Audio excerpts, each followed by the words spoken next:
I think there's been a fair amount of scaremongering that says that the only way we can address climate change is through drastic action that is going to increase everybody's electricity bills or ruin the kinds of vehicles they want to drive, and none of that is happening. I think it serves skeptics very well to point out that the predictions that the global warming activists have made have gone belly up.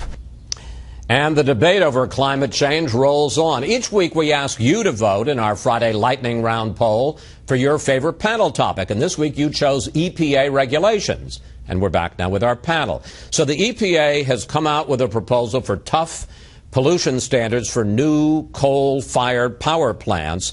And they are using as their model, this is not that plant, but a new power plant in Mississippi, which has begun using this technology. The problem, plant operators say, is it is not ready for commercial use. So, Bill, is this new proposed EPA regulation on new coal-powered plants reasonable or not?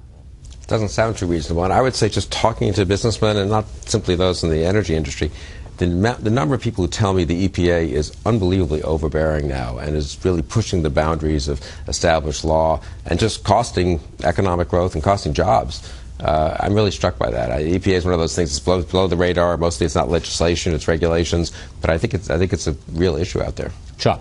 Well, it is a real issue for the coal-producing states, for sure. And two of them have big Senate elections this coming November, West Virginia and Mitch McConnell's home state of Kentucky. He hasn't been doing too well lately, but maybe one way to help him win would be to put pressure on the coal industry and have him campaign against the EPA for that reason. You know, we're actually reducing our CO2 emissions due to fracking, which was not a government program, but is really where the future lies in natural gas. Charles. Except that these are liberals in a hurry. You're right that natural gas is outstripping coal and might, over time, diminish its production. But these guys don't want to wait. They want to kill the coal. And by adopting a standard that the owner of the plant, the one that does the carbon capture, himself says is not commercially available now, by making it the standard, the EPA is explicitly destroying the coal industry, knowing it's going to do it and doing it on purpose. Next topic, the Winter Olympics in Sochi, which officially got underway today amid a backdrop of security scares and, according to reporters, primitive living conditions. The question is that going to continue to be a big story, Bill, or will the competition take over? I hope the competition takes over. I feel bad for some of the athletes who are stuck in these bad living conditions. I hope the members of the International Olympic Committee who made the idiotic selection of Sochi are being stuck in the worst hotels with the worst showers and the Why do I think that's not what's happening? Somehow I think they're living in the best place, and all the athletes are 5 to a room. You know, Chuck, you have written. You think that it's time for the Winter and Summer Olympics to go kaput. And this failure in Sochi shows it. I mean, even if it had been a success, it would have been a failure in the sense it would have been a showcase for a despotic government led by Vladimir Putin.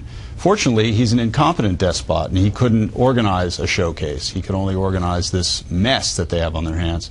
It's not an international friendly festival. It's an armed camp of 50,000 security people to protect against threats. It's a muddy armed camp, and I think it demonstrates why the Olympics have outlived their usefulness. Charles. Spoiler alert, they have a little bit of trouble, and they will tonight in the opening ceremony, as we will see it tonight, where one of the Olympic rings doesn't light up. We are so wise on the panel, we can actually see into the future. We have broken the time-space continuum. Let me go, because we're not so wise that we can't beat the clock. Winner and loser of the week, Bill.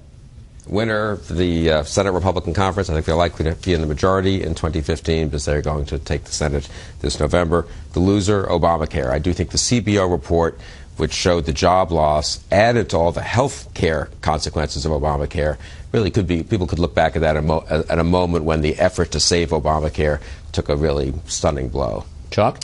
My winner of the week is the head of the CBO, Doug Elmendorf. In a city that is completely packed with lobbyists and spinmeisters, we need an honest broker. We need somebody who actually works with data and isn't afraid to say what it shows. And he stood up there and reported this tough report on the health care plan and took on distortions from both sides, I would say, and did a very professional job. He's my winner. My loser is Mitch McConnell, because There's a new poll out in Kentucky that shows him trailing his Democratic challenger by 4 points, Allison Lundergan Grimes. You know, a lot of Republicans can run against Obama and hope to win on that basis. Mitch McConnell trails Obama's approval rating in his own state. And Charles. Winner is Mary Landrieu, senator from Louisiana. Tough race, and by a series of rather cynical maneuvers in which Senator Max Baucus became the ambassador to China this week, retiring early. She gets the powerful chairmanship of the Energy Committee, and in Louisiana, energy is king. That will help us in her reelection. And your loser?